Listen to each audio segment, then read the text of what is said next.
Well, good afternoon, everybody, and welcome back to RobMotive. You know, I'm out here cruising around in the Tacoma, kind of testing out sort of a major mod that I just did. We'll get to that in just a second, but I was thinking, you know, Toyota Tacoma owners are never satisfied. At least this guy, I'm never satisfied. Everything from, you know, the things about the truck, maybe the options, the way things work, to primarily mods and things. You know, I am deep down I guess I'm a hardcore modder.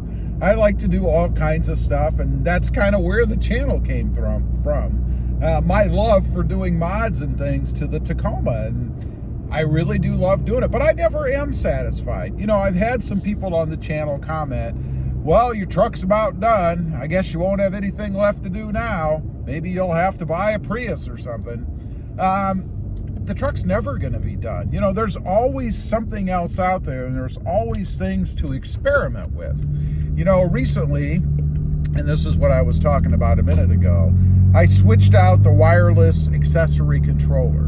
And not because there's anything wrong with the wireless accessory controller, it's just I wanted two things, I guess. One, I wanted a new project, because that's how I am. And two, I wanted something with more capacity.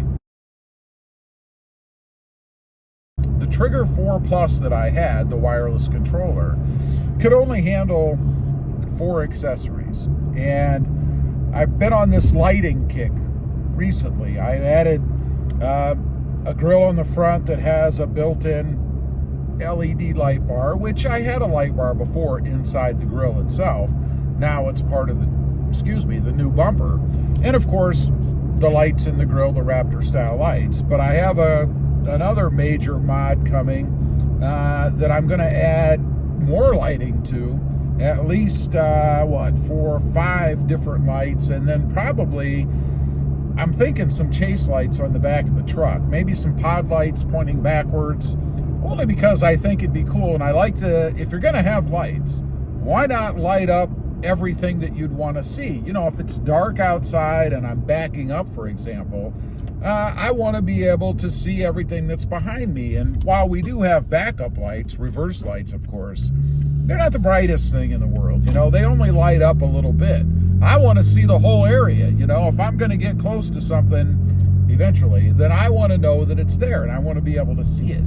Doesn't hurt to have other people know that you're backing up as well. I mean, if your chase lights are on, I'm calling them chase lights, hopefully that's what they are, then they're going to know what you're doing as well.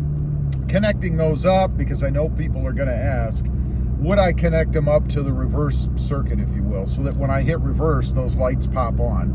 And the answer is no, I would not. I mean, if it's broad daylight and I'm backing up, I don't need them. And secondly, I don't want to blind anybody that's coming up behind me either. That could be a disaster. So they'll be hooked into the Switch Pro, the major mod that I just finished. There's 8 different options for that, or switches to control lights. So I should be good. I've got the 2 in the front, another one up there is 3, those lights are 4, and then the chase lights will be 5. So I'll still have 3 slots open, which is good, because I am gonna put in a front-facing camera on this truck as well.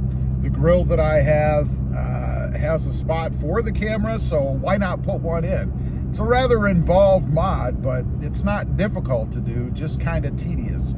And I have done it before on a couple other trucks, so it'll be interesting to see if it's the same on this version with its different radio. It does have a different radio than what I had on my other trucks, so it'll be a bit of a different mod for me. So they never end. You know, I've got the Prinsu roof rack coming. I think I've mentioned that in some other videos. If I didn't, well, I'm scooping myself, I guess. But I have the Prinsu roof rack actually delivered. It was delivered a few days ago. And I'm putting that on because the roof rack that I have on top now, which is the OEM version, frankly doesn't give me the options that I want to be able to do other mods. I mean, it is basically done. It is what it is, and you can't really do anything more to it. The other thing about it is it doesn't have huge hauling capacity. Now, I really don't have plans to haul anything at the moment, but I like to have things on the truck that are capable. I mean, why put things on that aren't, I guess, if you're ever going to use them? Now, if it's something that you're just putting on for aesthetics, like the OEM version, then you're set, because if you're never going to put anything above, I think it's either 70 or 100 pounds, then you're okay. It doesn't really matter, and it's designed pretty well. There were a couple little hiccups in putting it in with holes lining up and things, but generally it fit pretty well. And that's another thing with mods. I think not always, and probably I'd even say rarely, as long as you go with quality mods, they're going to fit pretty well. But you have to be prepared to mod the mod.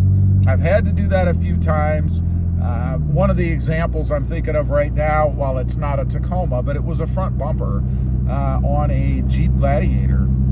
The holes on that bumper did not line up perfectly, so we actually had to ream them out a little bit just to make it fit. Not a big deal. Reaming out holes is not difficult to do, and it wasn't something major. It was just slightly off, so we had to kind of pull those over a little bit just to make it fit. But it's things like that. You have to be prepared to maybe drill another hole or even touch things up. You know, recently, I'll give you another example. I got a sport bar for the Jeep Gladiator, and it came a little bit damaged. So I had to mod it a little bit in the form of repainting a spot. Still doesn't look perfect. I'm not real happy with it, but the hassle of sending it back and going through the shipping and getting another one that could come damaged even worse. You never know. I've had that happen in the past. So if you can make what you get work, then it's probably a good idea to go ahead and do it. One other thing I want to mention on that, you know, a lot of times if you contact the manufacturer, you can get some kind of a break, because they don't want to pay the shipping to get that thing back either. It saves them money just to give you some percentage back or something than it would the hassle of paying for shipping, handling the part, probably junking it. They have to go back to their manufacturer, because nobody makes anything anymore, and try to get their money back. I mean, it's just a whole convoluted thing for them. So most times they will give you something back. I did not do that with the sport bar. I should have. There's no real reason other than I just didn't want to spend the time messing with it. So anyway, back to the Tacoma. You know, mods are never done.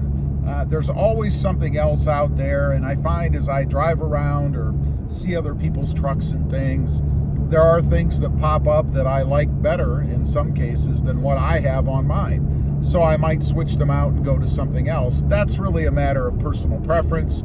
You know, we all like different things, so there'll always be something new and the greatest and latest to do. So anyway, I just wanted to get on here a minute. You know, we Toyota Tacoma owners, at least I think a majority of those that mod like I do, are never really satisfied.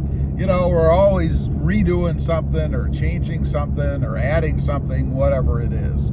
Leave a comment, let me know. Do you find this to be true, or is it really just me? I'd be curious to know. Also, real quick, I do have 2 additional channels. RobMotive Project Cars, currently about the Mercedes-Benz, doing lots of mods to that thing right now. And RobMotive JT, all about the Jeep Gladiator. Check them out, and if you're interested, why not subscribe? And while you're at it, click the subscribe button here too. Thanks for watching. Stay hungry out there. Bye.